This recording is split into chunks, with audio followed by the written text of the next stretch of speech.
The Healthy Reset. Here we are at another session of the Healthy Reset, where we have with us the wonderful Cindy Olson, who is coming here tonight to present to us about another topic of menopause. So let me share a little bit about Cindy. Of course, we have with us our co-hosts, which are myself, Dr. Z, and our wonderful nurse, Maria Joseph.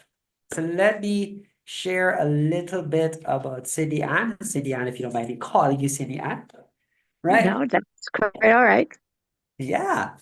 All right. So Cindy is a creator of the Natural Health Collaborative app.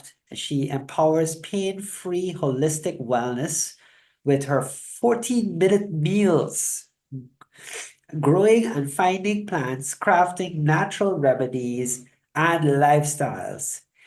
Sidian is passionate about master gardening, natural lotion and potion creator, and an enthusiastic advocate of living a natural and healthy lifestyle. She has extensive knowledge in gardening and propagates plants and edible flowers and make her own soil, save seeds year round. Her love of the earth extends well beyond her garden. Her true calling lies in assisting individuals who feel exhausted and overwhelmed by their reliance on processed foods. Through her expertise, she creates quick and nutritious 40-minute meals daily, helping people transition to a healthier lifestyle as a dedicated home chef and enthusiastic recipe creator. Cindy is on a mission to help families eat more nutritious meals without frustrations. And before we dive into Cindy, this is such an interesting topic because every weekend, me and Maria and a few people in the White Rose community go for a hike up into one of the hills in Trinidad and Tobago called Mount St. Benedict's. And Maria gets into deep discussions with our hikers about the different plants she can identify and and what they can do with you, what they can do for you, right? And it's always interesting. I've been telling her we need to carry some cameras and start filming her doing this, but she's foraging all the time, and all kinds of fancy teas I've been introduced to that come from the earth of wonderful Trinidad and Tobago. So this is such an interesting area of discussion. That being Oh, it said, absolutely is. And what's fantastic about it is do take the camera with you. It's really hard to do, but I found you can just use your phone. And, the point is that our ancestors all around the world, wherever they were, they found plants that could help them. And we didn't need big pharmaceutical companies, right? Saying that we needed this or that. We I grew up with someone who was in her 90s and she was from Sweden. And I was living in Connecticut and she started transplanting plants when I was just 2 years old. And the first flower I ever ate was a violet. And I'm a lifelong eater of flowers. And what's fantastic is where you are and where I live now in Venice, California, we can grow all year round, right? We can always have another flower available to us, another mushroom, right? But the important thing that you brought up was identification. Now, I had someone who was expert, had been doing it for all of her life. And she helped me learn a new plant every week. But there's a lot of times now where we don't have someone who's able to do that. So we have to be a little bit more innovative and really learn about what we're foraging and where we're yes, we do. foraging. Yes, we do. So just to get us going, so if you're joining us for the first time on the Healthy Reset, or you're a repeat visitor, if you're here on the YouTube channel, or you're watching a recording, or you're live with us today, wherever you are, leave your comments, share, like, and and follow the YouTube channel. It's how we grow. It's how we reach more women around the world, helping them to navigate the changes of menopause. And for many of you don't know, menopause can be a 10-year journey for some women, starting as early as your 40s and heading right up into your 60s. So usually menopause change comes around the age of 52, where you go from the perimenopausal period to the menopause to the postmenopause. But that journey can be variable for different women. Some women have no symptoms, and some women have such severe symptoms that they can barely get out of bed.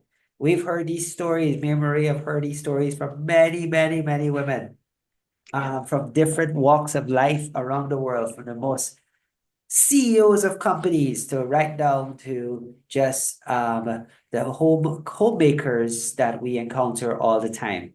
And I'm not downplaying the homemakers because that's a very important job. Women lead the world. They're the Mhm. matriarchs of society. If you want to change the world, change the women.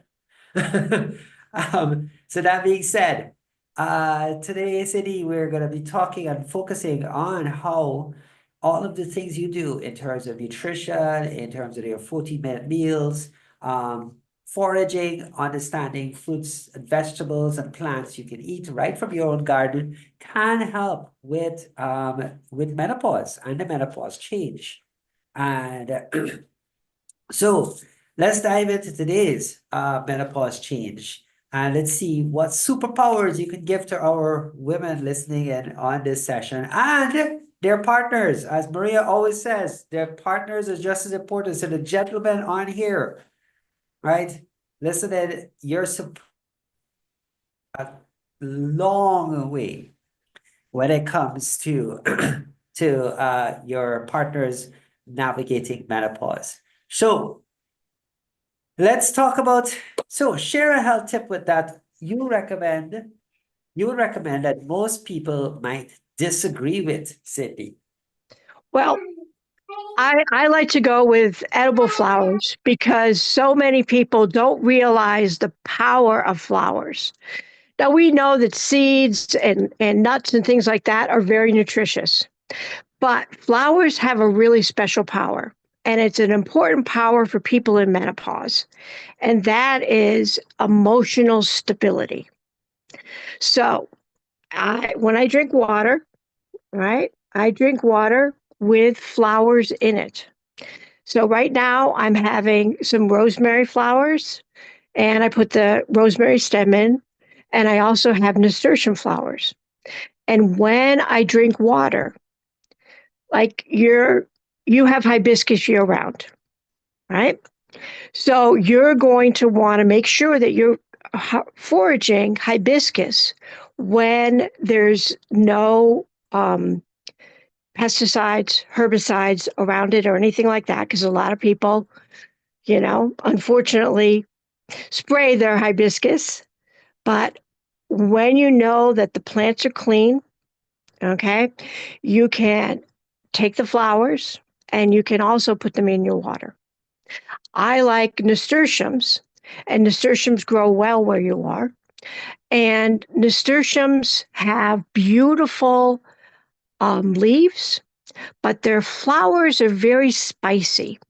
So if you want to wake up in the morning, sometimes when you're in that menopause phase and you're achy and everything like that, you need a little bit of a pick me up. So I find spicy nasturtiums really, really helpful. And what's fantastic about that is they come in all different colors. The orange ones are probably the most popular, but there's very light yellow ones, and those have a tendency to be a little bit less spicy, but everybody tastes things differently. If you have never eaten a flower, I eat about 20 a day, but I've been eating flowers since I was a little tiny child. So I suggest you just take one or two petals, okay? Chew them up, really taste them, but that can awaken you in the morning, okay? So A lot of people, I grew up with having apple cider vinegar, right? New England, everybody had apple cider vinegar in the morning. I found that I like nasturtiums better as they wake me up in the morning. But you can find the flowers around you. Roses, right? The rose is very well known. But again, you got to make sure it hasn't been sprayed, and it's been growing in a clean place. Not a lot of pollutions around it. So that's one thing. But there's so many other things that we can do on a habitual basis to really change the way we live. That is awesome. So you're talking about flowers and incorporating flowers into your daily diets, and daily routines as per se. What are the practical tips or strategies that would you recommend for getting that healthy lifestyle and and reducing some of the menopausal symptoms? And I'll go through some of those symptoms. They have the physiological symptoms, which is the hot flashes, the brain fog, the tiredness, the cold sweating, all of those things are the physical symptoms that occur. And there's the psychological symptoms for the depression and anxiety and the feeling of inadequacy that can come with it. And then there is the emotional symptoms where you just feel like unsupported. You feel that you're not achieving. You don't feel like yourself as much of it. Are there any recommendations in terms of the plant world that women can use to, let's say, reduce brain fog, help with hot flashes, or even improve intimacy? One of the big things that comes up in our discussions about menopause. Are there anything you could suggest? Well, the first thing, I think that so many people think of menopause as something they need to fight against. They need to struggle through this period. And I want to say it's perfectly normal. It's a change. And in fact, it's a great change. I know that when you're starting it, you're like, oh my goodness, I can't. But I learned, because I have a neurological disorder and I have burning pain on a continuous basis, but I've learned to process it out of my body. But one thing that I learned that was really important is the fear of the pain increases the pain. So if you fear a particular symptom, you're going to feel it more. Now, obviously, doing things like self-care, right? If you're really feeling like you have a lot of aches and pains and everything like that, if you can get into a nice warm bath with some nice mint and relax, right? Smell is very important. I think that lavender is the queen of healing and calming. So I put lavender mist on my pillow. So when I go to bed, I'm calm by that. Because one of the things in menopause that if you're not sleeping well, I don't care. Everything is going to seem worse. But there's one thing about pain that a lot of people don't tell you. There is some part of your body, no matter how fatigued or in pain you are, whether it's stabbing pain, throbbing pain, aching pain, whatever that might be, that you're not feeling pain. So I usually find it's the tip of my nose. So what I do is I focus on the tip of my nose. And then the rest of my body begins to naturally relax.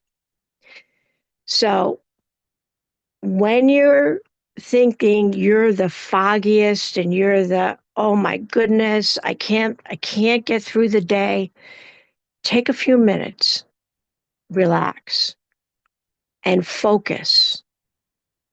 And what I mean by focusing is focusing on what you're grateful for, what you can say thank you about, right? You have to not allow your brain to convince you of things that are not true. Okay? These symptoms are not going to be forever. Although I do know some women who claimed in their 80s that they were still having hot flashes. And when I started working with them, I would say, okay, we're going to put some nice cold compresses on you. Right? We're going to pretend like it's a spa day and get out some cucumber and put it on your eyes and, all that sort of thing. So no one else is going to take care of you. All right? We are having to take care of ourselves as women. We always have. Right? When you were getting cramps when you were really young, no one else was experiencing those cramps. So if you made it through that, you can definitely lessen the symptoms that you have, because remember, they're just symptoms.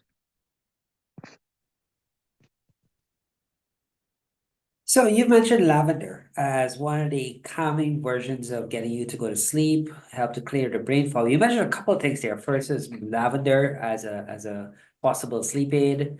Then is using what you said, concentrated tip your nose, a form of meditation, which I use to tell people how to breathe as a form of meditation to really. And you mentioned how pain is mental. And working as a sports doctor, I always tell patients that 50% of their pain is coming from their brain. And if you could shut down that brain of pain, then you generally can start to recover from the pain. And we've seen it where we help people to recover from an injury. And they're still having pain, even though we know we're seeing the full range of movement, we're seeing all the recovery happening. And it's because they still believe that if they move in a specific direction, they're going to get pain. So getting into lavender, meditation, and why your brain can be rewired to focus on a different form of pain. What other like herbal or natural remedies can you use to help to improve sleep? That you can find well if anywhere in the world, but especially in the tropics, and potentially clear the brain fog. Well, I think that sleep is absolutely vital. And I think almost everyone knows that. But as we get older, in fact, we usually sleep less. Okay. And what's fascinating about that, it depends on what happens. So I get ready to go to sleep at the first thing when I wake up. Right? You have to understand this all day, that you're going to give yourself a little bit of time. I say you need at least 15 minutes of sunlight a day. Now, I think where you're living, that's not that difficult. But I know a lot of people in Canada and in Russia and places like that, where some of the year it's not so fun to go outside. So, yeah, you do have to actually get into the rhythms of the day. And what's also very important is to use the herbs that are around you. So the herbs that I recommend for someone who's living in, Russia is going to be different than someone who's living in New York City versus someone who's living in, the Caribbean. So what I would say, there are some universal things, right? A lot of people don't realize that garlic is both a vegetable and an herb. And what's fantastic about garlic is that it really helps your immune system, but it also helps you balance yourself out. All right. So we can continue to be healthy so that we can sleep well. So we need to also use things that just don't seem that important, right? So if you don't have garlic in your life, if you don't have ginger in your life, ginger is also very good for making a paste, right? And basically helping you with any kind of muscular pain. Right? You can use powdered ginger. You can make a paste out of it in your food processor, whatever. Now, ginger hands for you probably are fairly easy to get. It really depends on where you live, but you can grow ginger fairly easily inside besides outside, and it can grow in a shallow container. So that's another really good one.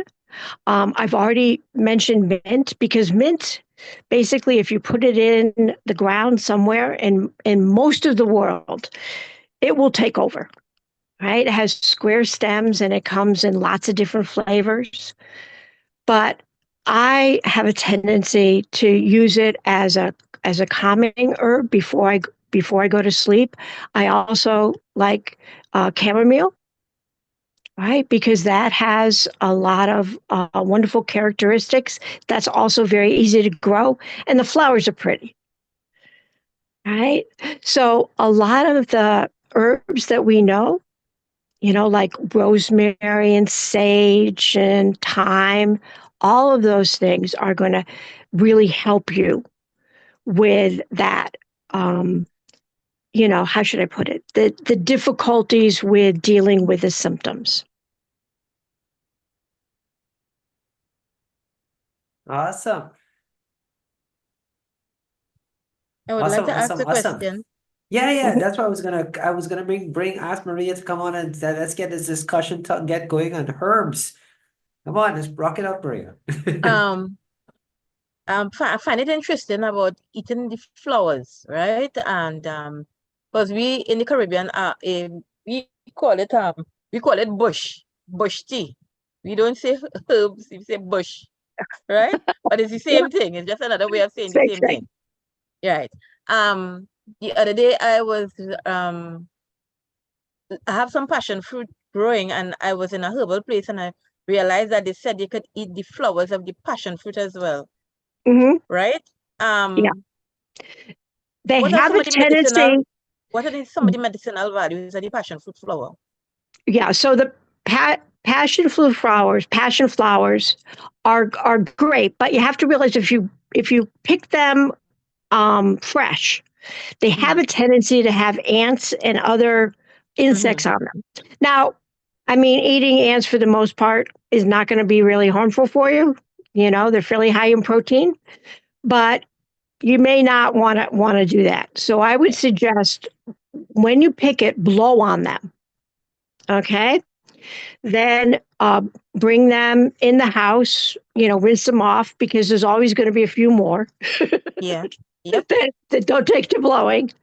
And you can actually, put it into just a teacup and then pour some, hot water over it, right? Make it a little bit of an infusion. Or you can pick off, and separate the parts of the flower. The petals are very tasty, I find. But it's a complicated looking flower, right?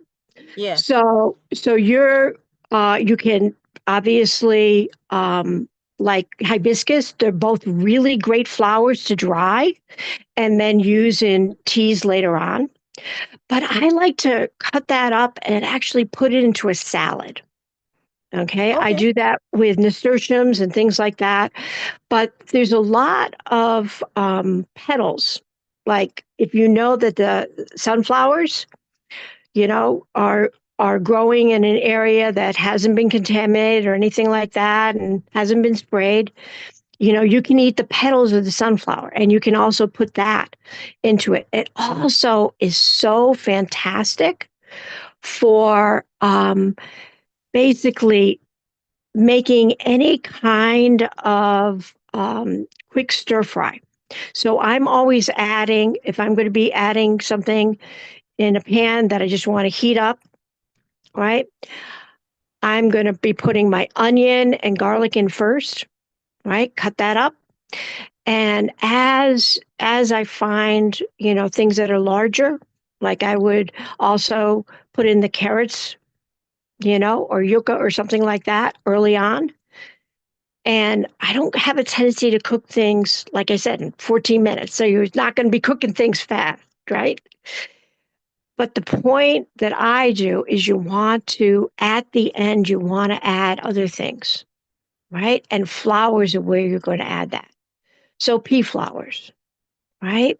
There's so many different wonderful things that you can add, and it's going to change the taste of things.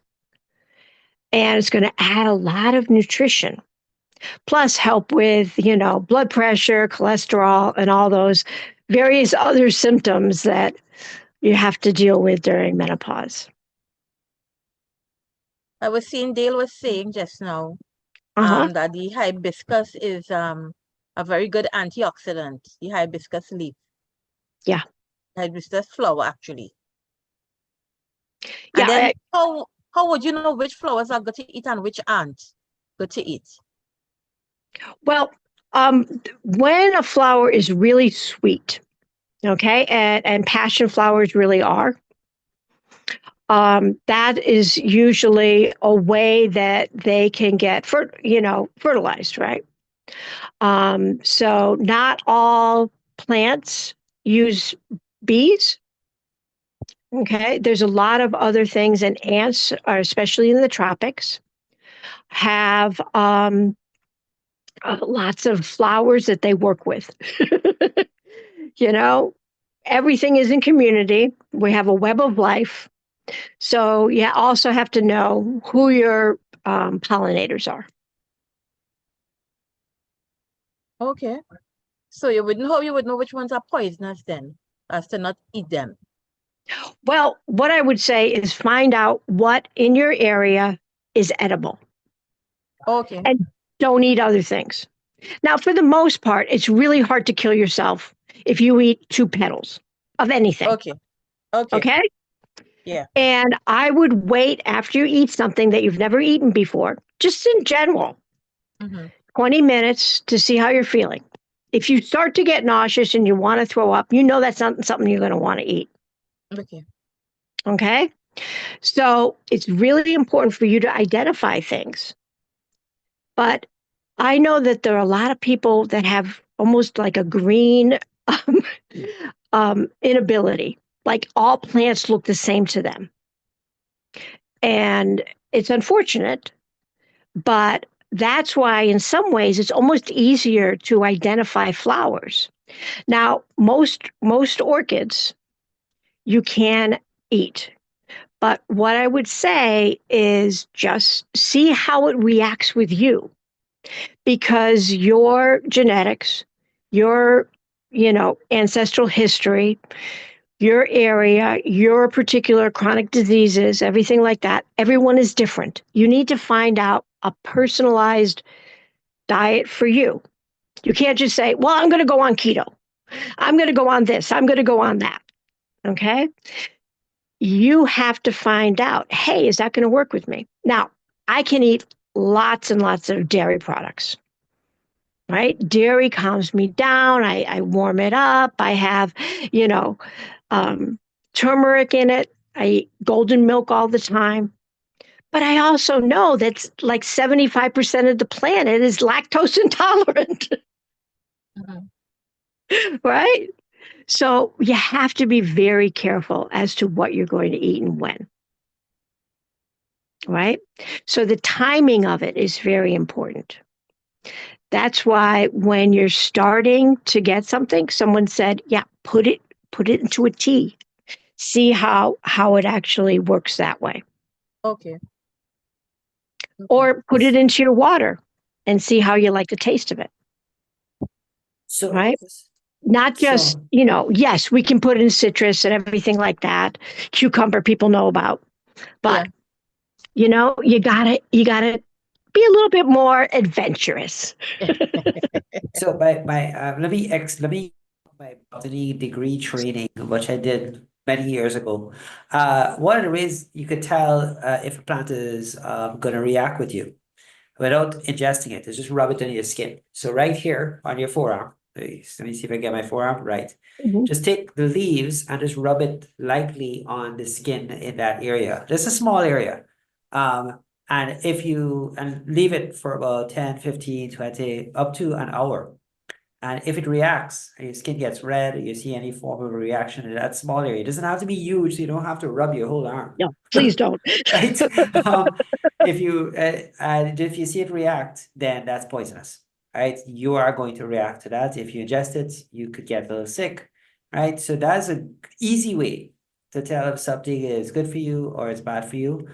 Also, if you use a lot of pesticides or chemicals, or you get anything with pesticides and chemicals, and when you rub it in your arm, it will react, right? So that That's true. itself could be an indicator. Maybe it's not bad for you, but it has pesticides in it. So you have to wash it and clean it properly before trying it, and then redo it again on the other arm and see if that if it still reacts with you. But that's an easy way of testing whether something is poisonous or not. In medicine, we use it all the time. We do little sticks of Right. needle in the area for allergens. And Right. if they react to the allergen, we know they're allergic to that. Right. But Right. this is not an allergy. This is just to show whether something is going to react with you or not. And that's an easy way to really test it. And you're absolutely right. People could be allergic to certain things. But I usually say you have to identify, you have to know what you're eating first. And if Right. you don't know, please find someone who does know. Go eat it. Okay. So, Yes. I'm just not asking you to go out and just, chow down with everything. Yeah. Right. Yeah. And honestly, But another way to also, tell this. Another way you to know, tell this is if animals are eating it, it's more than likely okay for you. yes. Right. So you see dogs eating grass all the time, and cats don't just like catnip; they like lots of other things. So yes, likely. But I'm saying, when you ingest, you just ingest in very small amounts. But you've got a really good point. You can use your skin, but sometimes that doesn't tell you all. All right, and that also, when it comes to mushrooms, is not as good necessarily as a test. So mushroom identification is a thing into itself, but you can Yes. grow a lot through kits, by the way. Yes. And if you say to me, Cindy, I have no place to grow and I don't want to grow under lights and I'm inside, I say, grow some mushrooms. Yeah. And this works for green plants, not for mushrooms and so on, which don't Right, identify as plants. Um, right. but But the some other people another get thing is confused to about that. yeah. And another thing too, one of the things we learned when I was doing botany was a lot of people can identify plants, even a botanist, simply because many plants look exactly the same. And without the flowers, you can't tell which one is which. So it's common. It's not that something is wrong with anybody. It's just how it is that you need the flowers to tell. And I think pretty much all plants flower in some way or some way, shape, or form. So it's really just knowing what the flowers are. And honestly, with technology today, all you have to do is take a picture of that flower, ask the internet to find it for you, and it will find it and tell you all kind of information on the flower, what is good for you, what is bad for you, what is poisonous. So it's so easy. We have these amazing computers. We walk around with all day. Use them. Maybe you're taking pictures of yourself, take a picture of a flower. Right? And you got a pretty picture on your phone, and you get to identify something that might be useful to you. Yeah. So, Maria, any more questions? Please, more questions. You gotta unmute yourself.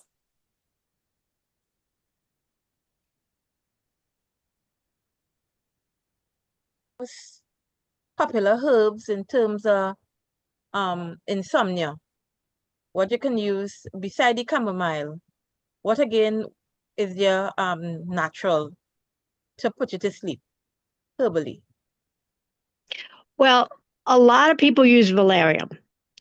And what I would say with that is it can be very, very strong.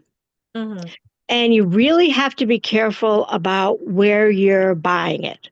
So I would really go to a natural health food store, or, a natural pharmacy that instead of like going to a regular drugstore.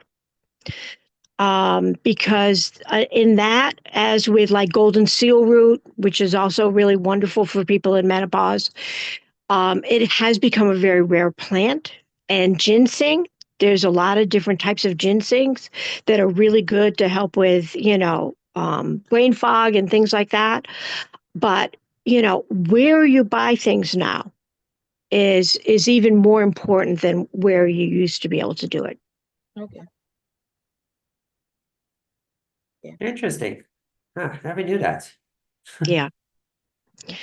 So a lot of plants, unfortunately, have become rare because they were really good, right?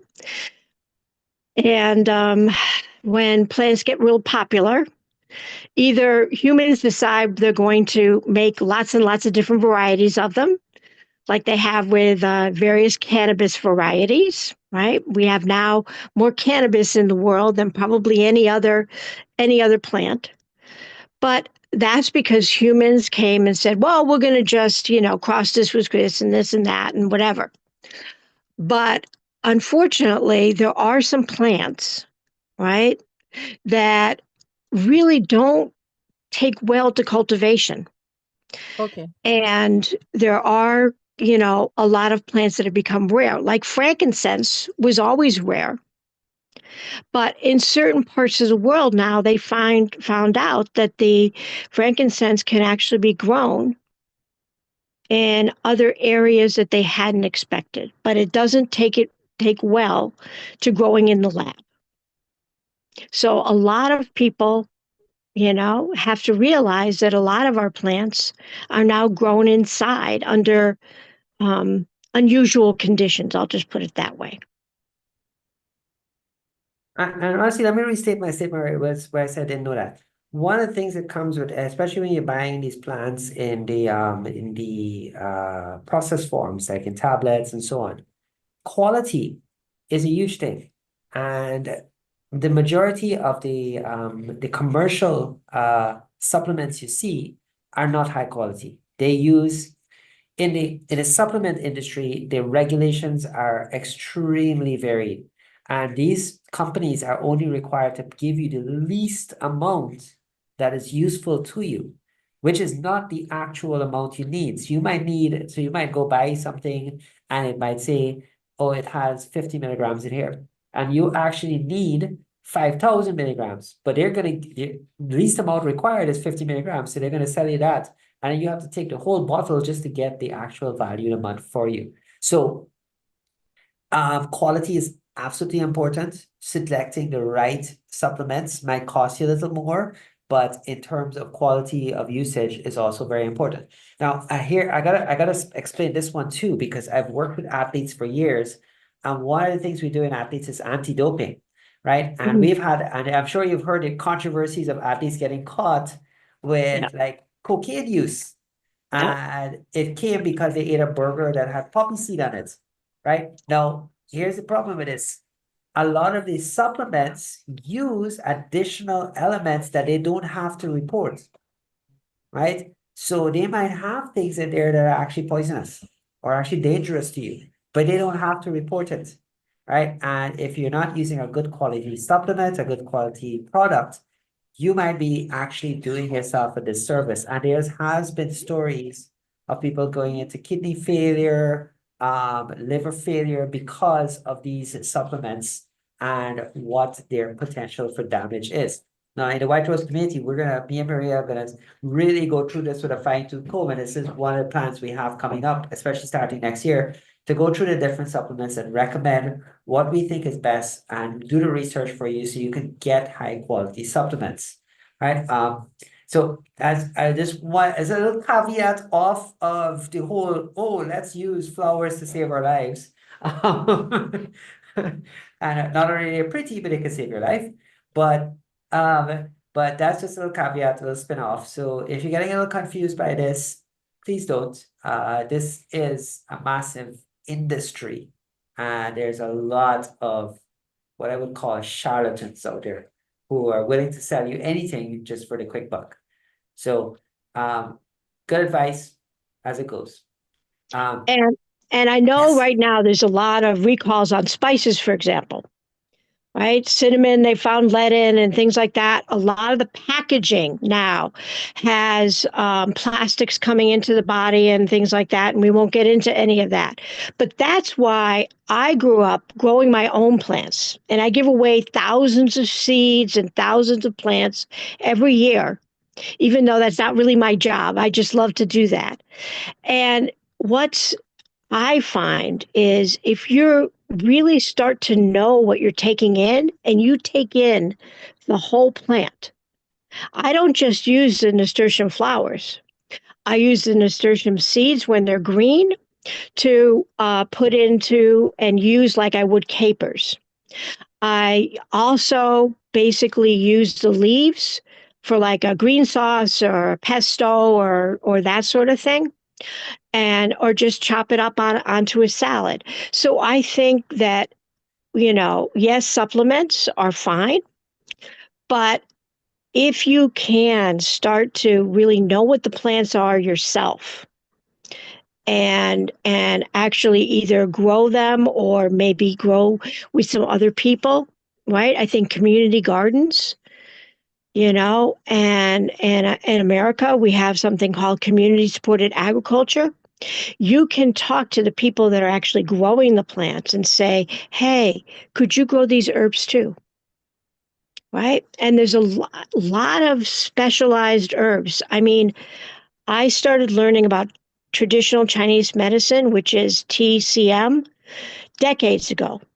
But I learned from someone who had his own practice in New York City, right? And I learned through his granddaughter because she knew English, she did not. And that is what human beings have done for so many centuries. So I would say that you need to be a little bit interested in your own health, right? Breathing, meditation, going outside, all those things that we talked about. But the really important thing is everything you eat and drink is medicine. And we need to think of it that way. So whatever you're taking in, right, you're going to have a relationship with. And your microbiome, which is not just in the gut, they're now finding it's all over us, right? And that is not just bacteria, but it's fungi and viruses. And that is what breaks down all the nutrition in the plant. So, why I say you need to start slowly with things is because if you're not used to something, if you only eat pasta, right, and you only eat, the cereal in the middle of the grocery store, your body is going to be shocked. What is this stuff? It isn't going to know how to process it, even if it's really, really good. So, what I want you to realize is this is a journey, and I want each of you to be willing to go on it. And that's why I really started the Natural Health Collaborative, because what I found out was seed savers didn't talk to people who grow mushrooms, didn't talk to people who put solar on their roofs, right? All these people were trying to find ways to have a healthy, not just natural lifestyle, but a really healthy one. But if the experts don't talk to each other, then how can we expect people to spend all the time to learn about all this stuff? So it's on an app. It's available on Google and Apple. And what is important is you can get actionable, practical information from experts, and it can be directly to your question. And I didn't find any other place on the web that can do that. Now, ChatGPT, right, can tell you anything. Really, it can, right? And all the rest of the AIs. But where you live and how your lifestyle is and your challenges are going to be different. And I don't care how much you think AI, it's still artificial, right? And it only knows what's written down. Think about that. Thank you for that. So I would like at this point to open up the floor to any questions our listeners have. As well, come on, we have a gold mine of flowers and information about how to use these different remedies for your life. So anybody has any questions at this point in time? Hi, doctor. Good night. Hi, Maria. Good evening. Yeah, I just Mhm. wanted to ask because I know, Hi. like me, I use herbs and essential oils and so forth. But like the ones to calm you and relax, like the lavender essential oil and so forth that you can put on your pillow and so. Um, can you like build up a tolerance for it in the sense that actually it doesn't work after a while? You know, like you can take people who take sleeping pills or pills for whatever with the natural herbs. Can you build up a tolerance? And if so, how often should you use it? You know, if you should use it constantly or take a break in between, you know. Well, that is a really interesting question because I always say that you need to have regular habits, right? And I always think that every day is a different challenge. So you may not want to use exactly the same thing each day. And essential oils, like anything, they're powerful or you wouldn't be using them. And I like Bach flower essences because a lot of what menopause is to do with your emotional health. And like I said at the very beginning, flowers are smart. And each flower essence, this, basically is a long tradition. You can look these up. They're not inexpensive. You can create essences yourself, but that's a little bit of work because you got to distill it and such like that. But you can find ones that can calm you in a different way. But I would never say you're going to use that like every day for like 3 months or something like that. Maybe for a month, if you're going through a very stressful time. So a lot of the Bachfluss, they basically give you what they have. You're not going to overdose with them. It's not a matter of building up tolerance, but you're a different person than you were necessarily a month ago, right? You're going through different things. So as our life changes, our use of essential oils. Now, if you like a particular massage oil, right, and you want to use that with your partner, and you know it has a really good base of like, sweet almond oil or that sort of thing. Now, you can definitely use that every day, right? So things that are on your skin are going to be fine. And you want to use things that don't have like a whole list. I mean, I look at some people say, "Oh, I use this, body oil." And when I look at it, it's got all these chemicals in it that I can't even pronounce. Right? So what I would say is if you're going to use an oil, use an actual oil, right? And then you can add the essence to it and use that to relax and calm yourself. And what is nice about that is also the fact that you're massaging, you're touching. Touch has a great soothing effect. So I hug myself. I laugh a lot, right? Because that releases natural endorphins. But find out what makes you smile and smile as Okay. much as possible. Great. Thank you very much. So I want to add a little bit to that. Some of the flowers and essential oils can have a mild tolerance developed, but it says mild, right? So Yeah. like if you use large quantities of lavender, you'll develop mild tolerance. But if you stop it for a little while and you start it back, you go back to zero. And then over time it develops that mild tolerance again. But it doesn't become like it just stops working. So it continues to work. Yeah, and it's not addictive. You know what I'm saying? Yes, that's a So key so element. you have to realize you can eat, like I eat poppies when, they're in flower in California because poppies are really popular here. But I eat the petals of the poppy, right?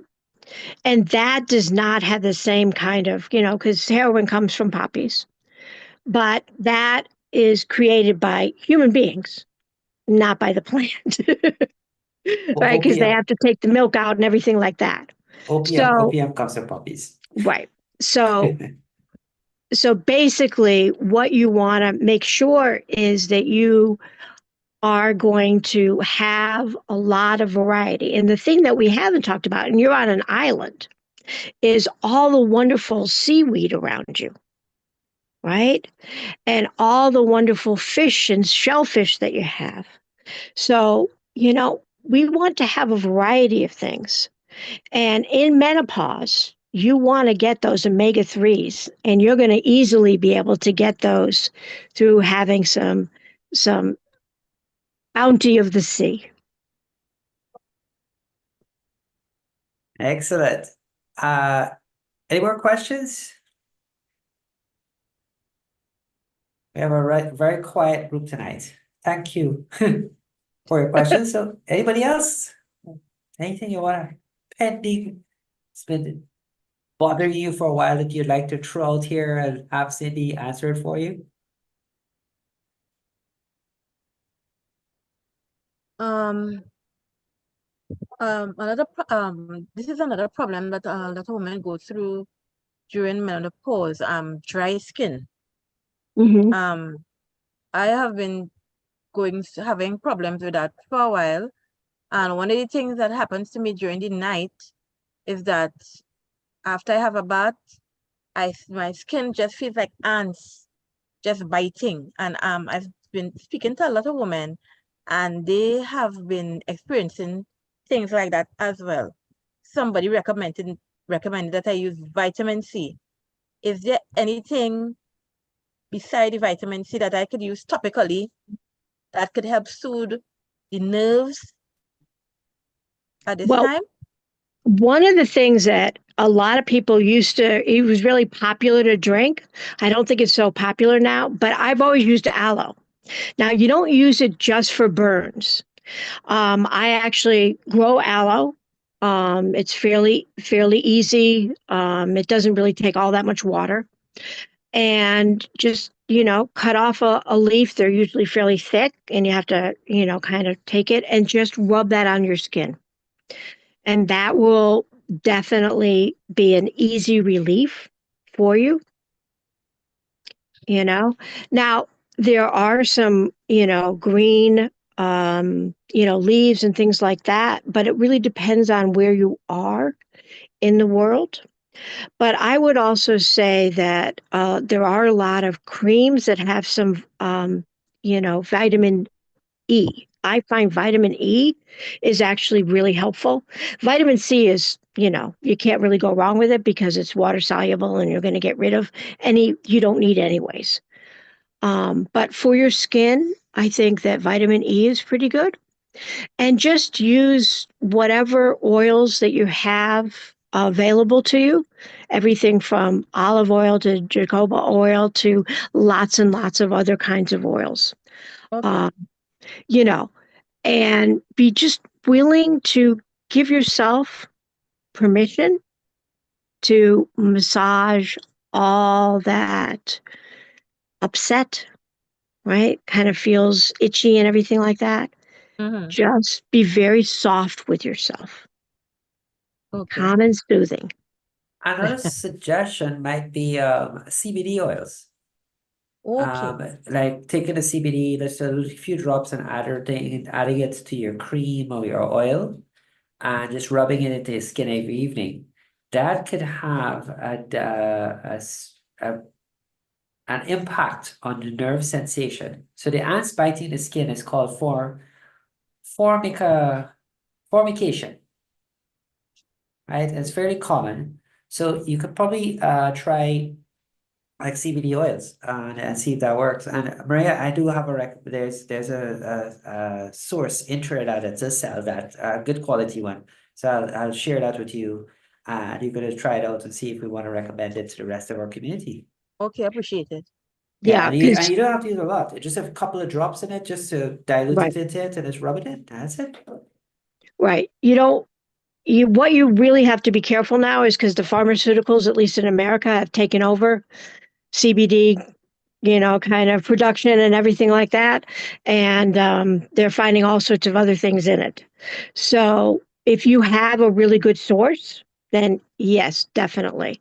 And you What? have to realize that when you're using it topically, it's going to help with pain, right? Yes, And that's and the that THCs. Yeah. nerve, that burning sensation, that ant sensation, Well, right, is kind of a form of pain. we So in the Caribbean say we're the land of the weed, so we grow it naturally. there you go. And Yeah, now it's decriminalized it through that you can have up to 5 plants in your yard and refine your right. own. And so So that's even better, yes, so you can right? grow your own, no chemicals. Grow your own, Uh, absolutely. And it does grow. They I see don't call it a Dale. weed for nothing. It's a highly successful plant. I see Dale. You have your hand raised. Just come on and ask your question. I just wanted to ask, I like how Cindy says, well, she choose the flower. I would like to know herbs and so forth. Is it that they vary in terms of the potency or effectiveness in the form it is in? So like she will take it natural, or people dry and take it powder form or tea, because like me, I hate the taste of moringa powder, but I got big moringa tree home, and every so often I'll just take a few leaves and chew it. I like how it tastes. It tastes like Governor Plum. Yeah. Is that bad to do, or you know what I mean? No, no. I mean, obviously, I would say, wash it off because there's a lot of airborne particles or whatever. Yeah. But yes, you could absolutely go through your garden and chew things. Okay. But that is different than, drying something. Drying things in herbs usually makes the herb more powerful, Okay. right? Because basically you're just losing all the water that doesn't really have the essence of it. So a lot of people find that if they're using a dried, like hibiscus, they're going to have much more of an effect than they would if they were just having a hibiscus that they've, just picked. But I want to tell you that when you pick something and eat it, there is something that goes on that is on a spiritual level too, Wow. because you're basically allowing yourself that feeling of something that was just alive in you. Okay, great. And that is a whole different situation. Thank you. Hmm. So keep chewing. Yeah. Awesome. So we are coming down to the end of our session tonight. So I just shared a couple of links in the chat, so you can find Cindy Olson Cindy Ann Olson on LinkedIn, and she has her email address. Cindy Ann, your link on LinkedIn for your website isn't working. It's missing the www at the front. Oh, okay. So I tried to do it, search it. So, but that being said, all the information Cindy has shared here, and her links and everything will be updated to the YouTube channel, The Healthy Reset, the one you see behind me right here. Where's my finger? This one, right? So you can go find us there. You'll find all the links on it for tonight's show. And any questions you have, you can reach out to Cindy Ann at any time at our email. I will also Absolutely. add in the links to to her app. So if you want to go to her growers app and meet some growers who could give you advice. As she says, yes, AI can give you just about anything, but But it might not be right. the expertise comes from people like Cindy Ann. So go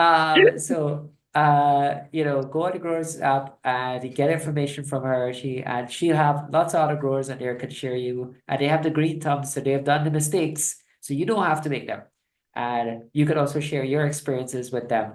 But everything will Absolutely. be on the Healthy Reset. You check back within the end of the week, we should have all this stuff up.